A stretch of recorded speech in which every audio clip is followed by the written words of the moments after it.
A questão da batalha espiritual, a batalha espiritual nos ensina que existe territorialidade. Que não é a mesma que a Não, gente na vive Terra, aqui. por exemplo, na Terra. Aqui, tem a linha que demarca Quando fala- Brasil e Argentina. Isso, quando fala do príncipe da Pérsia, aquele demônio, principado no grego é arquê. Arquê é uma palavra que significa primeiro em ordem tanto de idade quanto em ordem de poder. importância. O que é arqueologia? Tá. É estudo das coisas primeiras, das coisas Entendi. antigas. Mas o que é o arqui-inimigo? É o maior inimigo. É. Então, quando fala dos principados, são os arquês. Tá. São esse Grandes demônios. é o maior demônio que tem, por exemplo, numa nação. Tá. Ele que comanda toda a agenda do inferno naquela nação. Tem o principal da Pérsia, tem o do Brasil, tem dos Estados Unidos, tem tudo. Mas eles seguem a mesma demarcação de território que a gente ou é outra demarcação de Eles território? seguem a demarcação, porque eles têm uma agenda para aquele povo. Entendi. Então, quando Gabriel estava vindo para falar com Daniel, Foi ele falou: atrasado. aqui você não passa. E aí a Bíblia diz que ele chamou Miguel. Quem é Miguel? Hoje É o cara. é o arcanjo, hoje é o maior de todos. Agora, Pra dar uma força. mesmo na hierarquia de Miguel com Lúcifer, no livro de Judas fala que quando Miguel foi contender pelo corpo de Moisés, ele não ousou lançar acusação sobre Satanás. Mas ele disse: o Senhor te repreenda. Ou seja, ele enfrentou Satanás como eu e você devemos enfrentar, no nome de Jesus. Porque na força dele, Ah, é? Mesmo Miguel? sozinho, talvez ele não conseguisse. Então ele falou: o Senhor te repreenda. Mas quando Miguel se juntou ao Gabriel, eles passaram. E aí ele, depois de 21 dias, ele chega lá. Então, ou seja, embora o reino das trevas esteja no segundo céu, eles têm acesso aqui. Mas o reino das trevas, esse segundo céu, é só reino das trevas ou existe também outros anjos, outras coisas que circulam? Não, é óbvio que, por exemplo, eu até fiz agora na época do Natal, fiz alguns vídeos em que eu simulei, né, peguei de um livro nem me lembro o nome do autor, é um famosão desse, mas eu li o livro dele das histórias de Natal tão lindas, eu traduzi e li. Ah, tá. Nossa, ficou lindo. E aí depois fizeram imagens e tal. E eu contando a história, por exemplo, do anjo Gabriel, quando ele vem contar para Maria. Então Deus chama ele na sala do trono, falou: Terceiro céu. No terceiro céu, eu tenho uma grande notícia para te dar, você vai ter que ir lá falar com Maria, assim, e tudo de maneira poética, né? E o diabo lá na sala. Então ele tem acesso também. Lógico que tem. Ele tem acesso até o momento, no meio da grande tribulação, que está no livro de Apocalipse, capítulo 12. Então, isso eu não entendi. Eu entendi que ele estava preso ao inferno. Não, Satanás não. Satanás tá. Mas ele não foi condenado às profundezas? Não, ele hoje, na Terra, ele tem o Hades.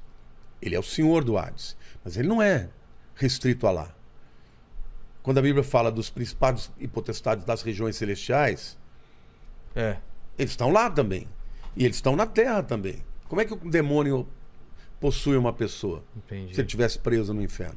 Existem alguns demônios que estão presos. Quem são esses? Os que copularam com as mulheres humanas e se tornaram pais dos nefilins. Esses, a Bíblia diz que eles estão guardados em trevas, aguardando o dia do juízo. Final. Os outros estão aí, liberados. Tanto é que, por exemplo, aqueles demoniados, aqueles demônios do Gadareno, Filho de Deus, que temos nós contigo, vieste antes da hora, por favor, deixa a gente entrar naqueles portos, porque eles não queriam ir para onde? Vieste nos lançar para o abismo? Eles não queriam ir para o abismo. Então Lúcifer não está nesse abismo ainda? Não, ele está no segundo céu. E ele teme esse abismo? Cara, eu vou te dizer uma coisa. A mentira é algo muito poderoso, né? Algumas vezes eu acho que ele sabe de tudo, que ele conhece o futuro dele, mas que ele odeia tanto que o objetivo dele é destruir levar o máximo de gente que puder.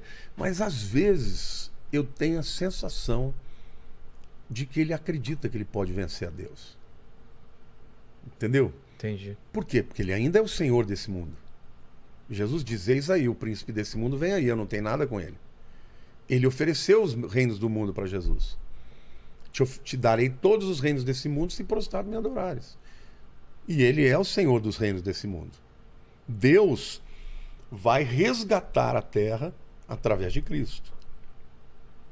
Mas no tempo certo. E nesse interim, cada um faz a sua escolha. Entendeu? Agora, nós estamos chegando num tempo em que está recrudescendo cada vez mais o poder dele, ele está dominando as mentes das pessoas, o engano está se multiplicando. O errado vira certo. Isso, o espírito de rebelião. Cada vez mais você vê que as pessoas odeiam a Bíblia, odeiam os crentes, entendeu? Quando chegar a grande tribulação, a Bíblia chama esse tempo de o período da ira do Cordeiro e do Deus Todo-Poderoso. Aí é juízo. Esse período de graça que você tem o direito de aceitar Jesus e só por ter aceito Jesus como Senhor e Salvador da tua vida você é salvo, você não tem que pagar nada. Cara, quem não for para o arrebatamento vai ter que viver num tempo em que a escolha é ou você aceita o anticristo e perde a vida eterna para sempre, ou você morre e fica com Jesus. Ou você foge para algum lugar que ninguém te acha. Mas antes de a gente voltar para a tribulação e os últimos dias, só para entender essa coisa da batalha espiritual e dos demônios territoriais, eles têm realmente... Quem deu esse poder para o Não, era a patente dele. É a patente dele? Não, era a patente dele. Quando eles se tornam demônios, eles não perderam a patente. Ah, entendi. Ele era um cara que... Um era príncipe, virou principado. Entendi. Mas ele continua com o poder dele. Só que agora ele usa para outro lado. Ele é do mal. Agora, esse mundo jaz no maligno. Então, quem dividiu territorialmente foi o próprio Lúcifer. Entendeu? Então, mesmo os anjos poderosos, eles têm que entrar em batalha com os demônios daquela região. É o tempo inteiro. Esse momento que a gente está aqui, está tendo uma batalha, ou várias batalhas. Eu vou dizer uma coisa para você, Vilela. Nem queria entrar muito nesse assunto, mas o que Deus tem me falado sobre a questão do que está acontecendo no Brasil. Tá. Eu vejo muitas vezes a igreja entrando num bate-boca, numa baixaria e perdendo a autoridade espiritual. Deus, quando... depois eu queria que explicasse a autoridade espiritual também com uma coisa que eu... Quando Salomão construiu o templo e ele dedicou a Deus, Deus apareceu para ele em sonho e ele tinha pedido a Deus que Deus desse sabedoria para ele. Deus falou: olha, porque você não me pediu dinheiro, nem vitória sobre os seus inimigos, você vai ser o mais rico de todos os tempos. E eu vou te dar toda a sabedoria do mundo, de maneira que nunca haverá alguém como você. Aí ele diz: se o meu povo, que se chama pelo meu nome, se humilhar e orar e se converter dos seus maus caminhos, eu ouvirei dos céus, perdoarei os seus pecados e sararei a sua terra. Então estarão abertos os meus ouvidos para a oração que se fizer nesse lugar. O que Deus está dizendo? Que o que move o coração de Deus é o arrependimento. É quando eu chego para Deus e falo: Deus, eu sou um macaco, eu errei de novo, eu não consegui. Deus se compadece. A Bíblia diz que Deus habita no lugar mais alto, mas ele habita também com contrito de espírito.